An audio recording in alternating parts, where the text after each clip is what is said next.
Capítulo 5. Seu afeto. Marcos e Patrícia estavam casados há anos quando ela conversou seriamente com ele sobre a sua falta de afeto.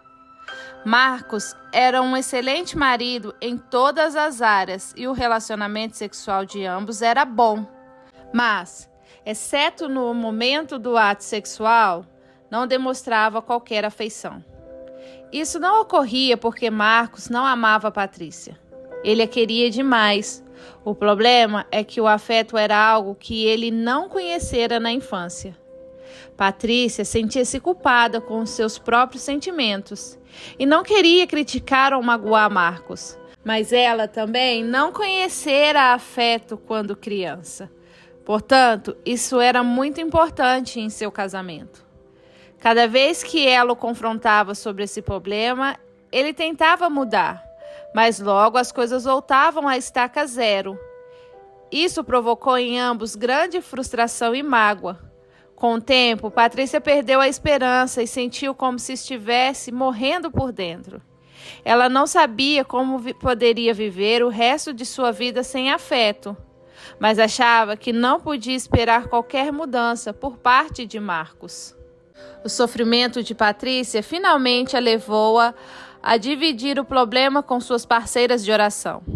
Elas oraram diligentemente por isso todas as semanas, e enquanto oravam, Deus trabalhou em Patrícia. Ele a levou a alimentar-se de forma melhor e a exercitar-se adequadamente, coisas para as quais ela sempre fora rebelde. Depois que se submeteu totalmente a Deus com relação a isso e começou a obedecer à sua vontade, Patrícia passou a sentir-se melhor consigo mesma e compreendeu que merecia ser tratada com mais afeto pelo marido. Não precisava sentir-se culpada por esse desejo de afeição, porque o Senhor também queria isso para ela. Logo, Patrícia sentiu que Deus guiava-a para confrontar Marcos novamente nesta questão. Desta vez, seria diferente, porque agora estava sendo guiada pelo Espírito Santo. E ela e suas companheiras de oração havia pedido uma transformação milagrosa em Marcos. Foi necessário coragem para falar sobre isso novamente. Ela me contou: fiquei com medo que pudéssemos chegar ao divórcio, porque ambos estávamos tão magoados que não víamos mais esperança um no outro. Mas Deus me ajudou a falar com amor, e desta vez a conversa provocou uma abertura imediata. O ponto crítico, lembrou-se Marcos, foi quando Patrícia me disse: querido, como alguém tão maravilhoso como você, com todas as suas qualidades, alguém a quem eu amo e quem confio tanto, pode ser incapaz de demonstrar afeição. Por ter usado palavras que lhe deram confiança, explicou Patrícia, ele sentiu que valia a pena tentar de novo. Marcos agiu de modo diferente dessa vez. Ele levou o problema ao seu próprio grupo de oração, que imediatamente o apoiou. Eles decidiram não só apoiá-lo com orações diárias, mas também cobrar dele a demonstração de algum tipo de afeto a Patrícia todos os dias. Isso foi algo que me agradou, porque eu queria mudar, disse Marcos. Amo minha esposa e me odiava por magoá-la. Eu queria ser diferente e sabia que a verdadeira transformação só pode acontecer mediante o poder do Espírito Santo.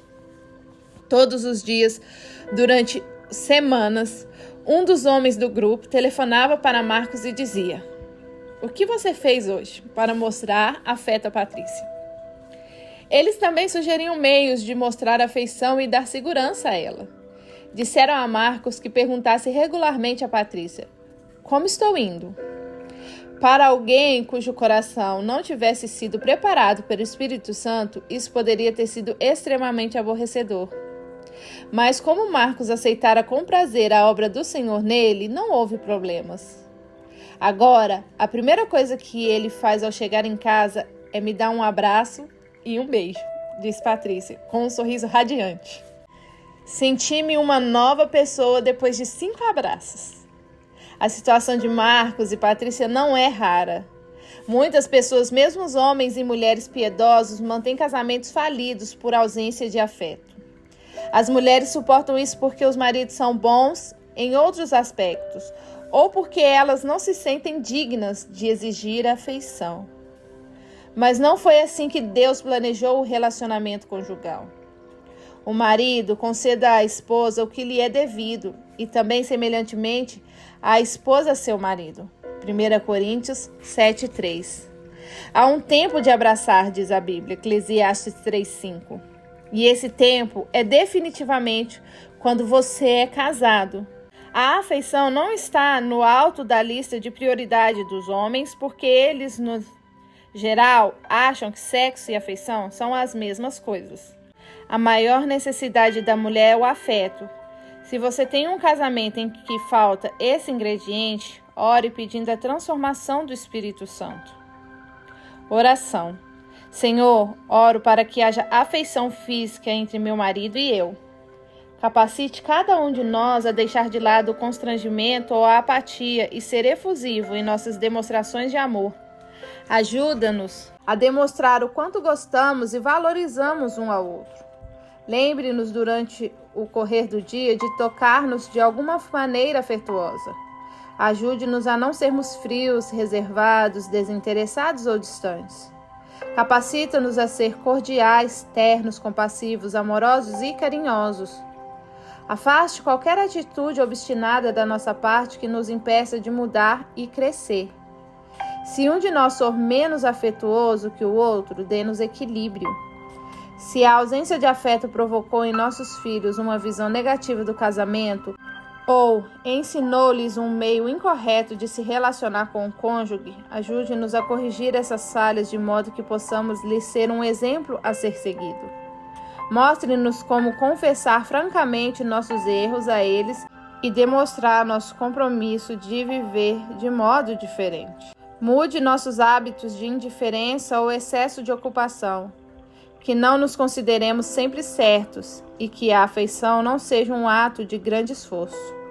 Ajude-nos a não enfraquecer o casamento negligenciando este meio vital de comunicação. Oro para que sempre saudemos uns aos outros com ósculos de amor. 1 Pedro 5,14.